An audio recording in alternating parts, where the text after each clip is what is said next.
Welcome back to a quite delayed part 4 of The Farmer Was Replaced. That is my apologies. Life's just been a little bit busy, a little hard to find time. But we are back, and we're going to continue where we left off in part 3.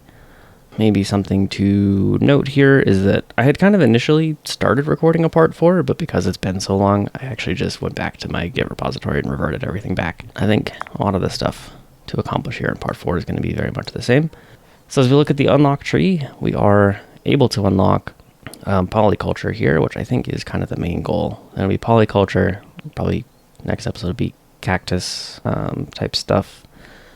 And then after that, I think we're ready for something like mazes, or there was something else, I swear. I can't remember what it was, apparently.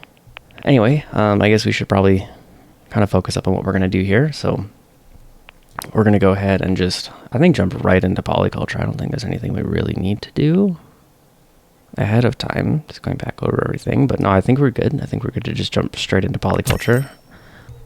Let's check on a couple of things. Actually, there's a couple of things I want to attend to kind of right off the bat here. Originally planning to do this in part 5 after doing the polyculture in part 4, but I do want to open with a little bit of refactoring. Okay, so off screen, actually I can show it really fast. 1 second. Okay, here we go.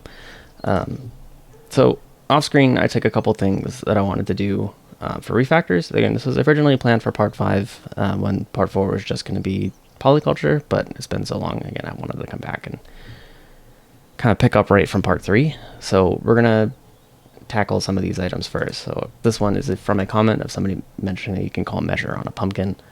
I think I'm actually going to put that one off until a little bit later. I'm not too concerned with our pumpkin setup. I think it would be really cool, but we don't really need pumpkins yet, so I'm going to hold that off until we come back to pumpkins. We have this one where, and this is mostly for pumpkins, where we're not watering until a plant is fully grown. Up next, refactor if else and continue planting. Yep, I remember this one. We'll definitely take care of that one at some point today. There's a really stupid while loop, or there's a really stupid loop that doesn't need to do a thing that it's doing. Tidy that one up as well.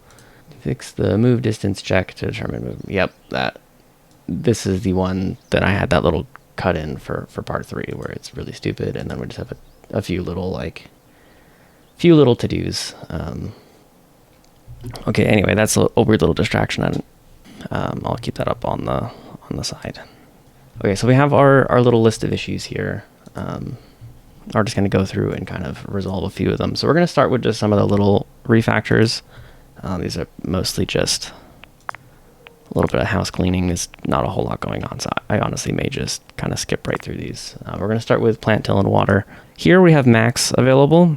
So we're going to say like water 2 equals minimum of water 2. Boy, I can't type. Water 2 and 1. So right, we're saying if it's greater than 1, set it to 1. We'll just set it to the max or the minimum of the 2. Anyway, for water below, we'll just do the opposite. So water below equals max of water below 1. That being said, doesn't really make sense for water below to be 1. Actually, hang on, water below doesn't actually matter. For water below, it doesn't actually matter a ton. Like if water below is, if you never want it to water, just set water below to -1. Like you'll never have a water value below 0. So that'll never trigger it. And then water 2 just has a hard cap of 1. And if water below is greater than 1, like if you pass in 2 or something, it'll just always water it up to 1. So I think that's good. That's our little housekeeping item number 1. Next we have, just going back to my GitHub issue here, a couple of actions that we can get rid of. I think hay and carrots is going away. Okay, I guess that's all we had there. Plant sunflowers, just most of the other things we've been writing are doing a return. None. By no means is this required. Sometimes I just like to explicitly have a return statement. Skip that one. So actions, harvest only, which is right here. Instead of just calling harvest, what we should say is, I believe, oh wait, do we have a function for this yet? Okay, let's actually write this. So in our farming, just to tidy up our harvest only action, we're going to make a harvest if able function. We're just going to say if can harvest, then harvest. Oh, actually, hang on a moment.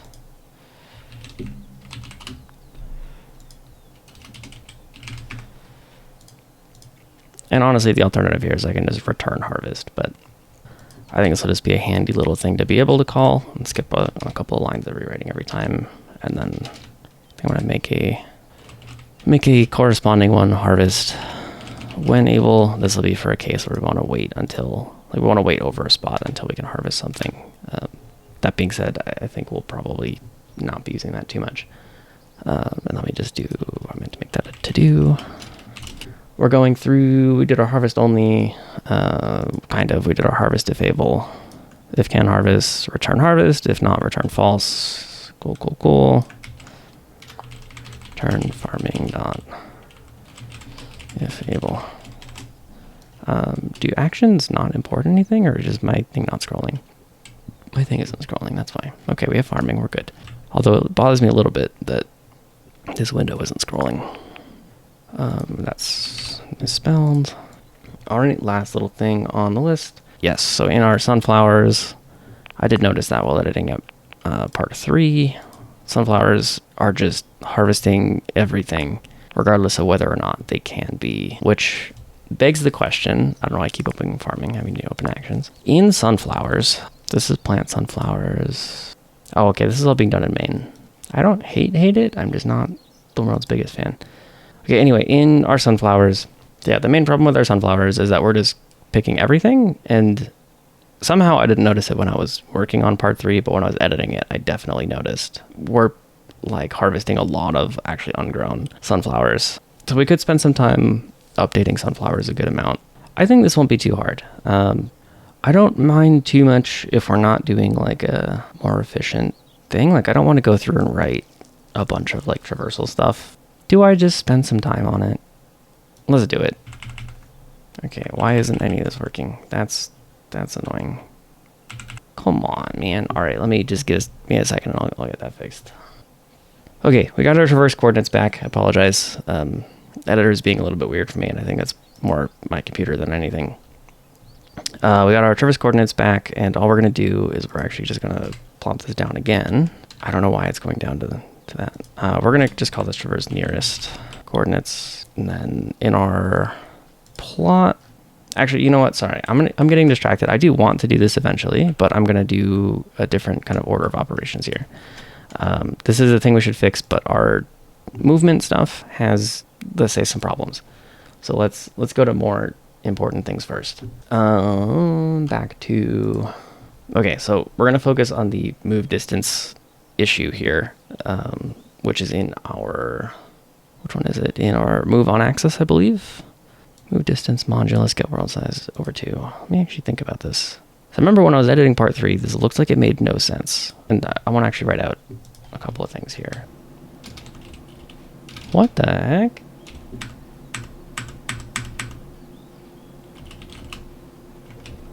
That's really weird. All right, should I switch back to my other keyboard? I guess I'll try it. All right, back to our original keyboard ASMR, I suppose. Just hot swap the old keyboard. And then we'll just do the expected results here, right?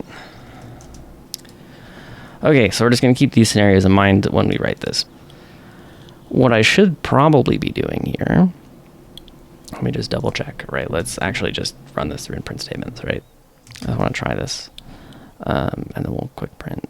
So if we take our move distance, it's like our delta between 2 points, and then we modulus that by the world size. Oh, I quick printed it, right? My bad. Well, actually, hang on a second. That's not right either. 2 point minus from point. Sorry. 2 point minus from point, and then we'll just go ahead and print the result of that. 3, right? So that's our distance in the positive direction. And then what I should be checking is whether or not this is greater than get world size over 2.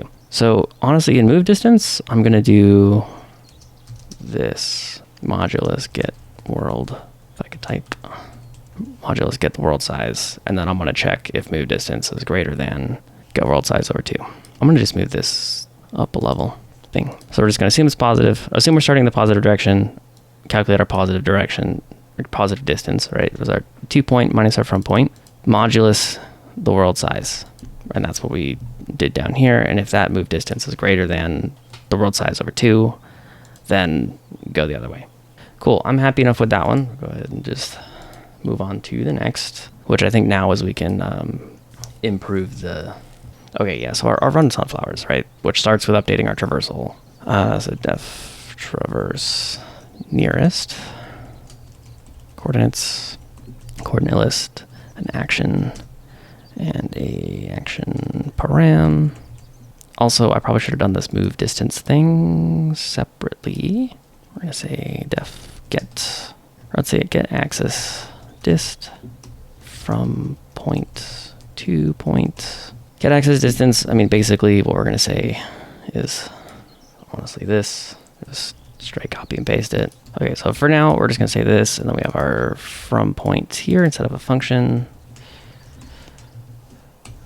So move distance is the 2 point minus the from point, modulus the get world size is the positive distance. Now what we'll say is if move dist greater than the if statement, I'm not copying from below for some reason. So if move distance greater than the world size divided by 2, the negative direction, so let me just think about this one really fast. I'm pretty sure that works, right? This would go to -5. So our move distance is our 2 point minus our from point, and it will use the modulus get world size to convert that to a positive number to be moving in the positive direction. If we want to move the negative direction, we're going to take our move dist minus get world size, and then wrap all of that in parentheses, get world size, and then we will return move dist. And then I should do -1 times. I do want this to be negative when it goes back to the move on axis function. So now what we're going to say is move dist. We're going to go back down to our move on axis to get axis distance. Our from point is going to be the position check func. I kind of not a huge fan of the name, but it's fine. Then we're going to say our 2 point is our 2 position. We'll say the move direction. We're going to do the same, assume positive direction for now, and then if absolute value of move dist is greater than, no, hang on, that's incorrect. If move dist less than 0, move direction equals the negative direction. Nice. And then we're going to say while our position check is not our 2 point, then we're just going to move in the move direction. We're going to go ahead and return none. I believe that works. Let's just set up a little test here. So let's actually run our little scenarios. We'll debug there, we'll debug here, we'll debug here. Okay, we moved right. Wait, why did we move right to 6? Let's just do a print. Let's turn this into a quick print. Except 6 to 4 is not -6. So move distance is the 2 point minus the from point, modulus the get world size. If move distance is greater than get world size over 2, then we're going to say move distance equals the move distance minus get world size modulus get world size. Let's follow this. From this 0 to 6 is -6. 2 point minus from point is 6. Modulus get world size is 6. 6 is greater than get world size over 2. Move distance is 6 minus 8, which is our get world size, which gives us -2. Modulus the get world size, which gives us -6. 2 modulus 8 is 6. Do I not need to do the modulus? Is it just the absolute value? I feel like it's just the absolute value, no? I don't even need to do the absolute value, which is subtract the world size and like there's your whole direction. And I've just been overthinking everything for a minute. Okay, that'll be fun to edit later. The quick little summary here is that I'm stupid. So we'll go back down here, and then we'll go ahead and check this against our little scenarios. Okay, from 0 to 6 is -2, perfect. From 6 to 0 is +2, nice. 4 to 6 is 2, and then 6 to 4 is -2. All right, cool, happy with that. Anyway, that's traversal, our movement updated. We have our get axis distance working. Now, we have this traverse nearest coordinate, basically going to be the same as traverse coordinates.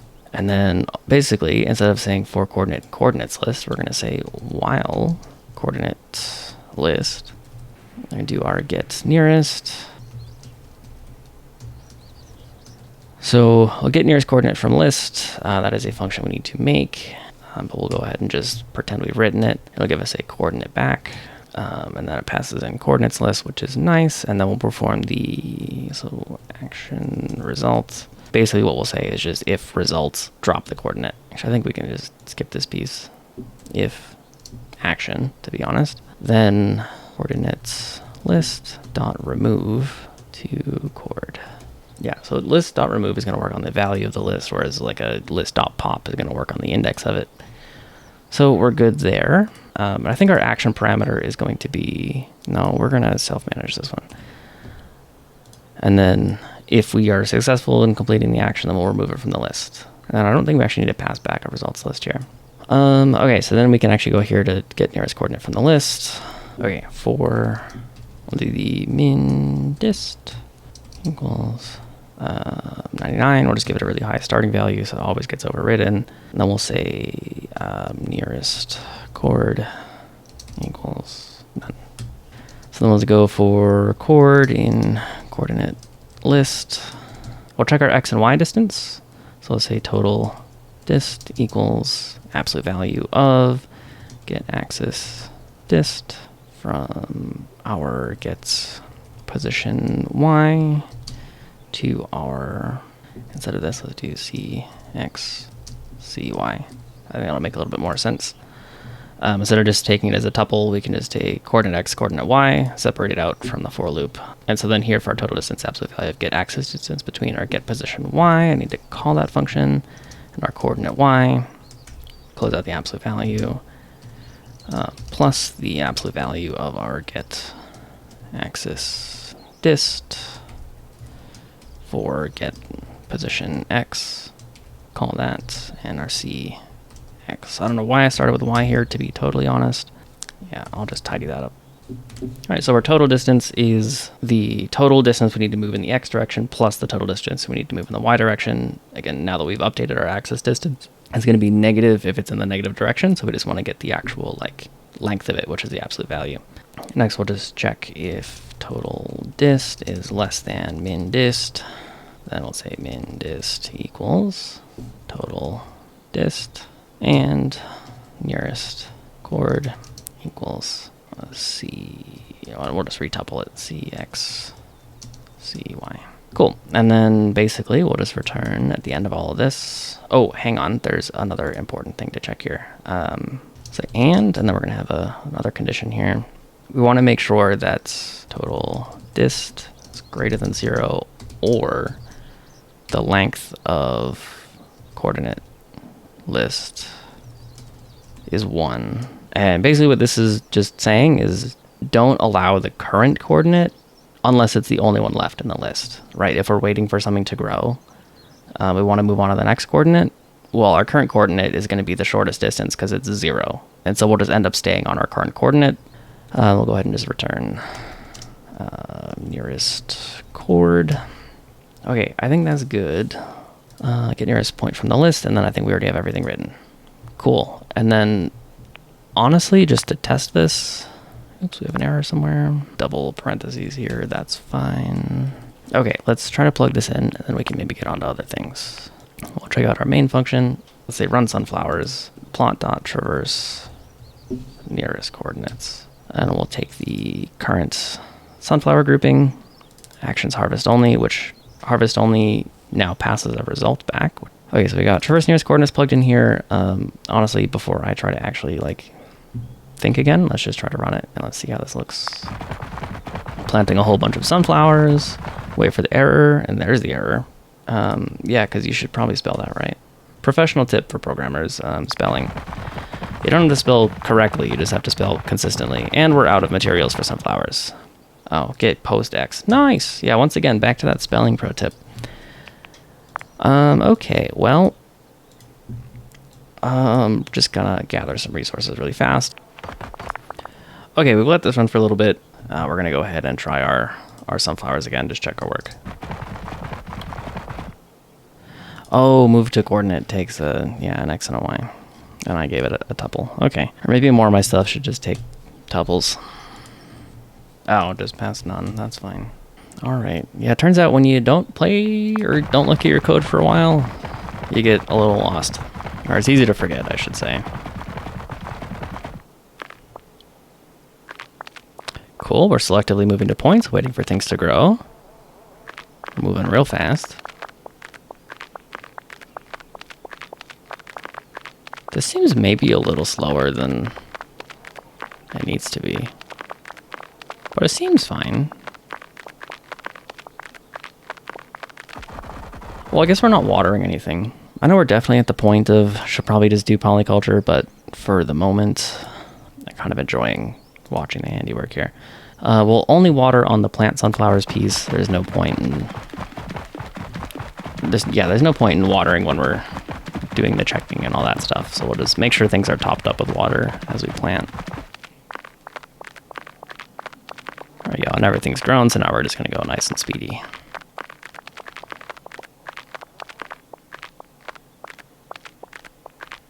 Although for some reason this feels really slow. Like it goes kind of fast and then it just goes real slow. I wonder if that's the code being slow. I don't want to hyper focus on that too much longer. I think we've kind of done most of what we meant to do, and then maybe we'll come back and we'll tidy a bit more of that up later. All right, there was, okay, the one last little refactoring thing to tidy up here. It's in run pumpkins. This while true is wild. Yeah, so basically what we have here is this weird continue planting is true, and then this else statement, like there's no reason to do it like this, so I'm just gonna go ahead and cut this out. We're gonna do, and then we'll just go ahead and paste this here. Before we start the loop, we're gonna just do the plant everything step, and then our while loop is gonna be this while length of planted coordinates is greater than 0. Remove any reference to continue planting, and bippity boppity blammo. Let's go ahead and just make sure that works. We don't need a while true loop here. I really do need to like decide when to use while true loops in the actual like thing here. Not all of these want a while true, so it'll be up to the individual modules to say when they want it. So I'll put a while true. Go ahead and add this to sunflowers, and we'll go ahead and just... Okay, and now we can just remove... Okay, we'll go ahead and run pumpkins, and make sure this all works. Okay, honestly, we didn't actually change anything about pumpkins, so it works. We didn't introduce any errors, which is always nice. We have unlocked polyculture, so we'll go ahead and get a start on that one. Instead of running main, just gonna run clear up our view a little bit. Polyculture. So we'll just peruse the documentation here for just a moment. You may have already noticed that sometimes plants yield more when planted together. Grass, bushes, trees, and carrots yield more when they have the right companion. Companion preference is different for each individual plant and cannot be predicted. Fortunately, the companion preference of a plant under the drone can be measured using the getCompanion function. It returns a tuple where the first element is the type of plant it wants as its companion, and the second element is the position that it wants its companion. So, and we'll see an example here, plant type X and Y. If you plant a bush and then call getCompanion, it'll return entities.caret35. This means that the bush would like to have carrots at position 3.5. So if you plant carrots at 3.5, harvest the bush, it will yield more wood. Okay, so first step for our polyculture is we're just going to create a run polyculture function here in our main. I'll just have it pass for now, and then we're going to try to be smart and think through our plan. So we'll say our desired crop is going to be, oh, I can't do type anything, that's right. I have been calling this an entity, so we'll say desired entity. So our desired entity is going to be what we want the most of, or like what we need the most. We're just going to make it a variable. We'll just say like entities dot, I don't know, caret. So basically we need a plot traversal. Like we need to make sure we're constantly keeping track of our companions. We need this kind of global, not global, but widely scoped companion, let's say active companions equals this. And then again, companions are only important for the crop that is being harvested. So I don't think we need to worry about, well, I guess all we're really trying to do is keep track of, for the things that are planted, like does our current tile that we're trying to plant on have a companion requirement? And if it does, plant that companion. If not, plant our like base entity or our desired entity. So it'll just be a single list. And then this is going to be, let's be a list of that. Yeah, now we need the ability in our actions. So let's say define a polyculture action, and then we're going to take our active companion, and then I'll actually name it over here too. Pass in this list. We're passing in a reference, right? But we actually want this action to transform this list. All right, well, let's fill in the shell, I guess, of run polyculture first. I think we're just going to call it traverse plot. Oh, and then our while true. Importantly, we want to make sure that this active companion list doesn't reset itself. Now, traverse plot is going to take in our polyculture, and then we're going to pass in as our action parameter is going to be this active companion list. And it's very important this is a pass by reference, not a pass by value. Honestly, that's all we need to do. Our action will take care of the rest. So now in our polyculture action, I think we have this pass by reference thing working just fine. I don't think we'll need to do anything wonky in the traversal. So polyculture, we're going to get our current point. We're going to keep our active companions list. Yeah, I guess we'll have to loop over it. We'll say for entity companion X, companion Y in active companion list. Actually, first off, let's do this. There's 2 points. So 2 tasks. One is going to be to harvest what's under us, to determine what to plant and plant it. And hit escape because why not? For here, with our 2 tasks, if we go through the companion list and we try to plant something, so say if farming.harvest if able. So instead of that, let's just do if not farming.harvest when able. We'll just short circuit this here, return none. Again, this active companion thing is a reference, so if we modify it, it'll affect the like wider scoped list out here. Next, so we have, say we've harvested. After we harvest, I should say update companion list. For 2 is we want to say sensed entity equals get entity type. So if, no, I don't actually need to do that. We'll just call list.remove, and if there's nothing to remove, then there shouldn't be anything that happens. And we don't even need to do the check. Cool, now we're on to step 3 for entity, the CX and the CY.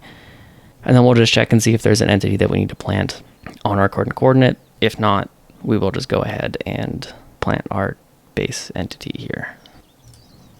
I need another way. Basically, I need 2 parameters for this one. So I can make this a tuple easily enough because I do have the convention of only allowing 1 parameter for everything. All right, so we need our active companion list and we need our base entity.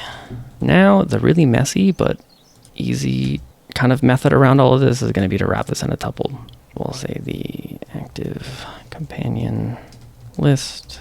Yeah, that's gross, but is what it is. CX, CY, and active companion list. If CX equals get position X and CY equals double equals, thank you very much, get position Y. Then we will do farming.plant till and water with the entity. And then we'll say found companion is true. Break, I think we can do. I don't need a semicolon there. I don't know what that's all about.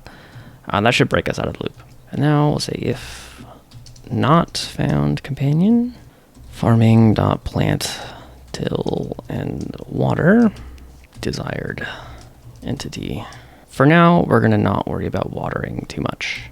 Lastly, we're going to say active companion list.append get companion. Okay, we'll just take a quick step over this, make sure it all makes sense. The really important thing is we are just breaking out of this function entirely if there's nothing to plant. Like if there's something already there, then we will break out of the function entirely. Yeah, actually this doesn't work. Hang on. Okay, if not farming.harvest if able, and then I guess we can do like and sensed entity. Like make sure there's an entity under us, and just if you can't harvest it, skip it. I've thought wrong so many times in the past, but for now I think that's okay. If we can, and we did harvest successfully, we're gonna list.remove. Ooh, that's not good either. Hang on. Okay, let's try harvest status equals farming.harvest if able. If not farming harvest if able, or not sensed entity. But that makes no sense. Hang on. I'm just gonna use my brain for a second. So we're gonna try, so if not harvest status and sensed entity, and then we're just gonna return. I don't think any of the crops we're dealing with here in polyculture have the chance to be like a dead pumpkin, right? Or just not doing pumpkins. Now we'll say if, yeah, and then so if we continue here, we have either harvested something or we have nothing under us or no companion, right? In which case this list.remove is not going to be found in the active companion list, so we should be fine. And then we're going to check and see, we're just going to run through here and make sure that we're going to check and see if we have a companion in the list. If we do, we're going to mark it as true. We're going to break out of the list so we don't loop over everything unnecessarily. And then if we never found a companion, we're going to just plant our desired entity, which we've passed in this polyculture tuple. And then we're going to, at the very end, after we know we've planted something, we are going to add the new get companion result to our active companion list. Never mind, is active companion list actually cannot be the same thing. We need to tie a companion to its current coordinate. So that, yeah, this remove is going to be a little bit weird. Okay, so changes need to start here, and we also need to change the structure of our list. So our new polyculture, like our new companion list is going to look, actually we have dictionaries. Yeah, I'm thinking a dictionary makes way more sense here. It'll be a list of dictionaries. I think that makes way more sense. Yeah, okay, so here's the structure. It's going to be a list of dictionaries, source, chord, companion chord, the companion entity. And then this is just going to be way less messy than what we were doing before. Much better. Okay, so the only place we actually really need to change this is going to be here. We'll do the companion equals. Actually want to do that. We'll do cent, cx, cy, and then we'll wrap this in parentheses. So our companion entity, companion x, companion y, is get companion. Here, we're just going to do this nice little dictionary thingy, which we're just going to copy and paste from up here. Cool. Source coordinate is get position x, comma, get position y. And then companion coordinate is going to be just C chord instead of breaking it out, because we only need to pass in a thingy. C chord. Nice. Companion entity is going to be, if we add a comma, it's going to be C ent. Nice. Up next, instead of this list.remove. Actually, here we go. We'll just do for C in active companions. If C source chord equals. I am actually going to. The idea is I just don't want to make tuples everywhere, so I just want to do it once. So make a current coordinate tuple and kind of do it with all like the other setup stuff we're doing over here. If source coordinate equals current coordinate, then we'll go here, and then we'll do list.remove, and then we'll do list.remove C. And similarly, we'll break out of the loop. Now we'll do for C in active companion list, if C companion coordinate equals current chord. That, I think this looks a lot nicer. If companion coordinate equals the current coordinate, plant the companion. Found companion is true, break out of the loop. If not found companions, plant whatever.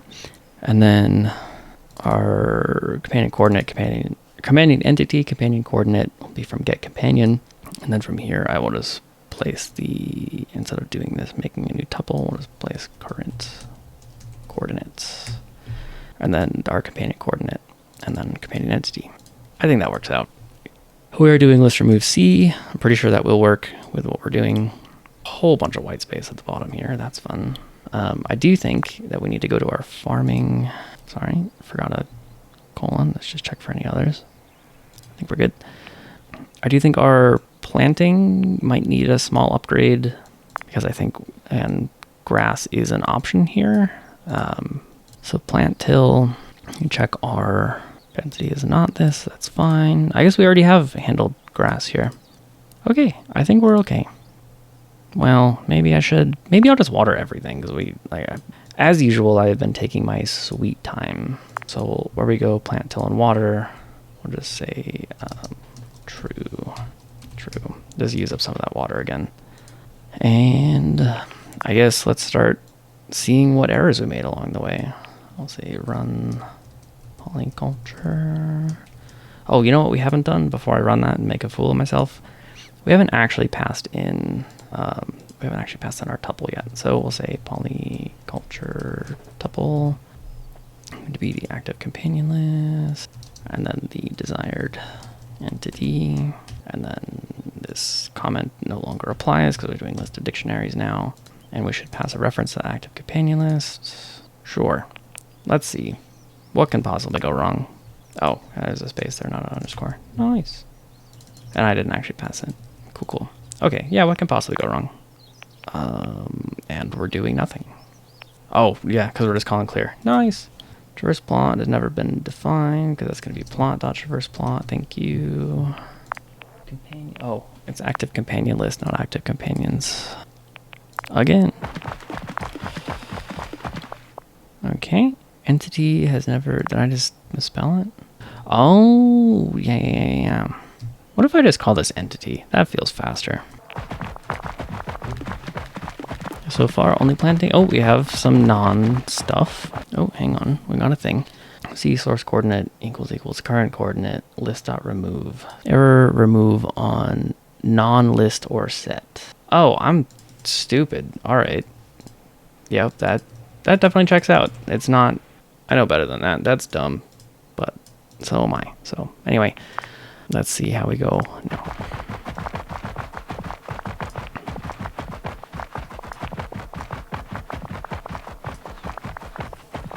Again, seem to be doing okay. Awesome. The nice thing is polyculture seems to respect not having too many trees next to each other. But there is a chance what we could say is hey, if there's an adjacent tree, don't plant a tree, right? If entity is tree and you already have 2 trees next to it, just plant the base entity or something. But we can see we're doing pretty great on carrots right now. Kind of most things are going up very nicely. The sound is hurting my head. When we get to running things in parallel, we've definitely set ourselves up for some not so thread safe conditions. I'll put it that way. So I think that's kind of our polyculture mission largely accomplished. Like I mentioned, there's some things we can still change and tweak, but I think for the most part, we got some good refactoring done, cleaned some things up, improved some other stuff. Obviously, nothing's optimal, but I don't think we need to be optimal yet. Anyway, I think that's a pretty good kind of starting point for polyculture. Obviously, not perfectly refined, not super optimal. I have a few things we can do, like the trees thing that we mentioned, and a couple of things like that, I should say. And we're in a good spot. I think next episode will be cactuses, and I'm going to go take a little break, get something to drink, and see if I can wake my brain up a little bit more, and we'll get into the sorting goodness. So thank you for watching. Again, I apologize for the long gap between parts 3 and 4, but it is super cool to see that people seem to be enjoying this series so far. So please do put any feedback in the comments. What do you want to see? Yeah, hopefully I'll see you in the next one, and then might also have some fun little side project-y kind of stuff or other kind of project stuff coming out in the not so distant future. So stay tuned, and thanks for watching.